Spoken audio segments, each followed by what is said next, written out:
Hey, it's Brett and Coach here, and today I am here at Half Acre trying their beer. So let's jump right into it and see what they have on tap. And keep watching to see what made me say this. So hopefully this may fill that void until I can get it again. So I ordered the flight so we can try 4 different ones, and Brian got 2 10-ounce pours because they weren't in the flight and they don't do flight sizes in those. So we have 6 beers that we're gonna taste test. And Half Acre does serve food, which is very solid, especially their Korean chicken. But since we just came from Pizza Lobo, check out that video, we aren't really hungry to say the least, but definitely have room for some sampling beer. And a nice presentation of the flight. So let's jump into this flight.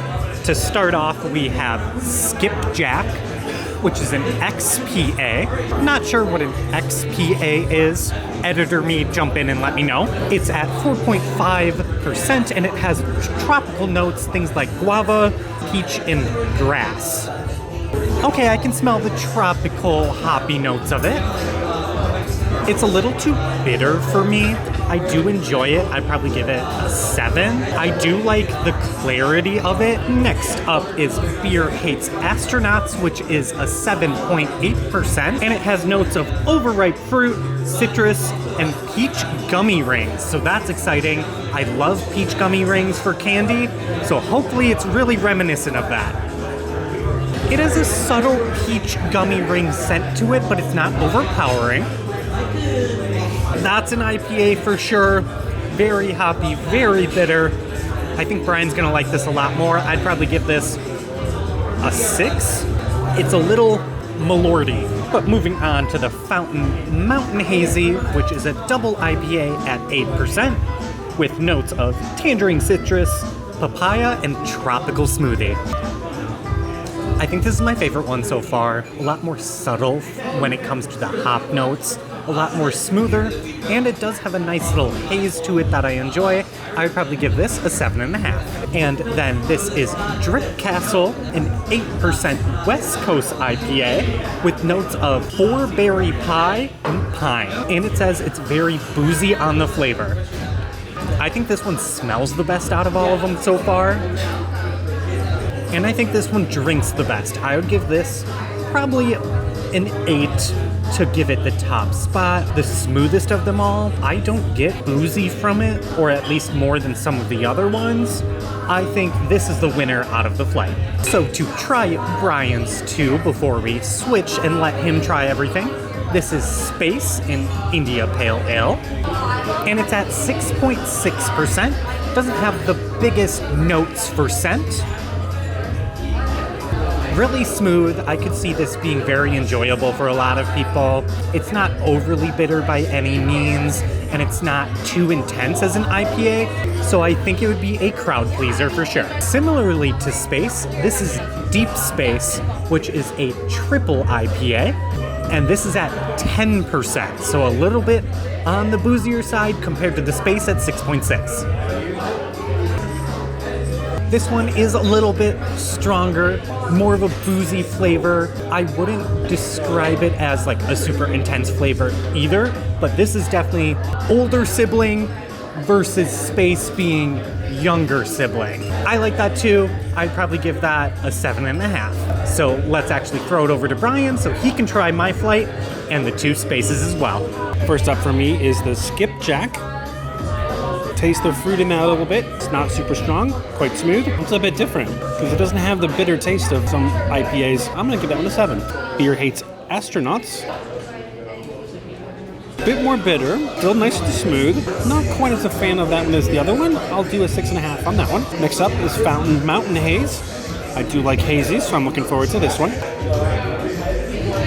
Creamier on the mouth with that nice floral tropical taste at the end. That's my favorite so far. I will give that one an 8. Next up is Drip Castle. I was expecting more of a bite on that since it is the West Coast, but that's really easy drinking. 7.5. And for our 5th one, this is Space. It's a little less flavorful than the others. It tastes a bit more lagerish type than an IPA. That's still very easy drinking. I'll give that one a 7. And Deep Space, which is that triple that Brett had mentioned earlier, It's got similar flavor profiles to the Space, but yeah, it's just been turned up a bit on the alcohol. I think I actually like that one just a bit better because I don't think the extra alcohol is really necessary. It's a good difference between the two, so I'm glad I tried them both. I'll give this one a 6.5. So Half Acre was originated in 2007, and it was actually started in Black Falls, Wisconsin before coming to Chicago and becoming one of the biggest pioneers in Chicago's beer scene and industry. So in 2008, they actually had a taproom open up on Lincoln Ave here in Chicago.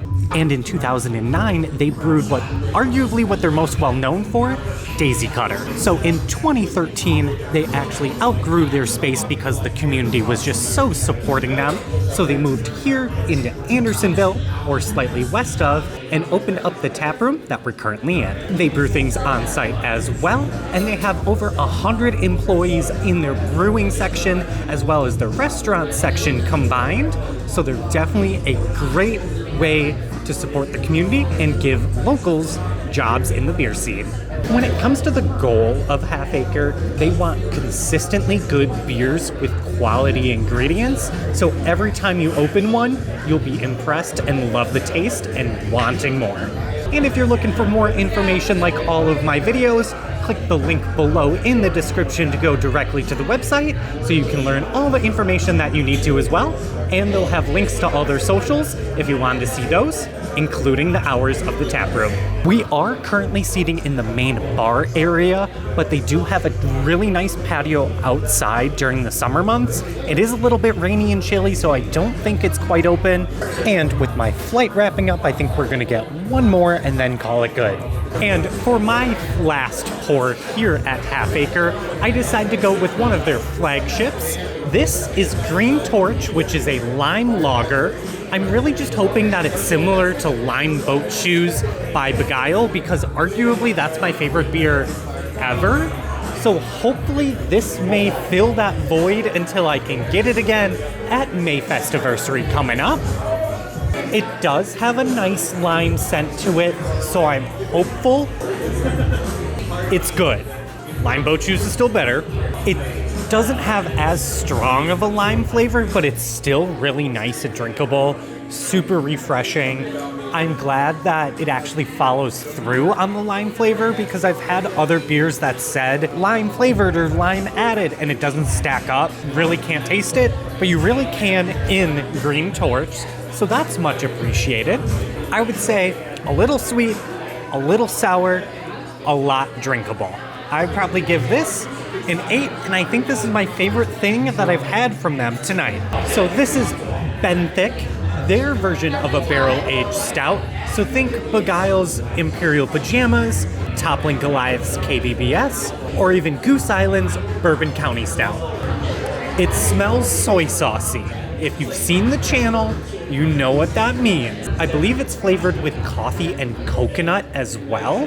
And during the release, there was a bunch of different variants. They do have what they call a Benthic box, which has 12 of the different variants for about $200, and they are 16 ounces each. So if you really wanted to dive into stouts, that might be a great way to do so.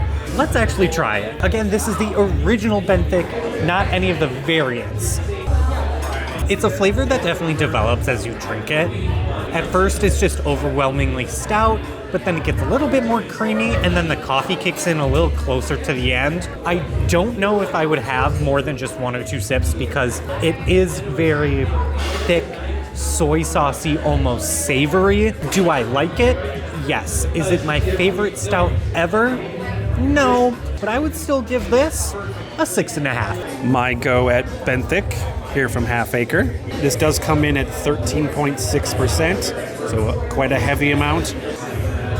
At first, it's just regular barrel-aged stout. It is a bit more on the coffee side versus coconut, so it doesn't have much sweetness to it. I would give this a solid 7. Before I fully wrap up the video, let's go look at the gift shop / merch to see what they have to offer. It looks like a lot of stuff to go, including the Benthic box that I mentioned earlier, and it tells you all of the variants. But besides beer, they have plenty of other merch items as well: clothing, signage, dog toys, hats, ornaments, stickers, playing cards and books, just really anything that you can think of. All that being said, I think we're just going to enjoy our last drinks, wind down the night, and then head her out. Otherwise, this has been Brett and Coach at Half Acre to visit their tap room. If you like this video, please like it. Leave a comment down below what your favorite style of beer is. Or if you have a certain stout line that you really enjoy, let me know. Hit the subscribe button as well. And as always, I will see you next time in Coach.